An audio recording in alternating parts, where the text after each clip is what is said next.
म्हणे पुण्याची मेट्रो सुरू झाली. जगातील सर्वात कठीण अशा पुण्यातील रस्त्याला ओलांडून गरवारे महाविद्यालयाच्या मेट्रो स्थानकात प्रवेश केला.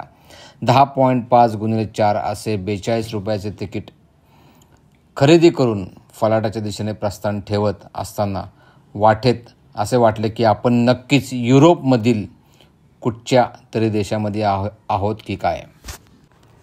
फलाटावरच्या बाकावरती बसून मेट्रोची वाट पाहत बसलो. मेट्रो येताच सोबत आणलेला मुलांसाठी खाऊचा डबा बंद करून मेट्रोच्या डब्यामध्ये प्रवेश केला. गार हवेची झुळूक चेहऱ्यावर येताच समाधान वाटले. गरवारे ते सिव्हिल न्यायालयाचा प्रवास सुरू झाला. मेट्रोतून दिसणारी मुठा नदी आणि गिनीज बुकामध्ये नोंद होण्यासारखी पुण्यातील तुडुंब वाहणारी गर्दी पाहून असे वाटले की या गर्दीला मेट्रो एक उपयुक्त पर्याय आहे. त्याचबरोबर प्रदूषणमुक्त पुणे होण्यासाठी उपयुक्त आहे. जय श्रीराम.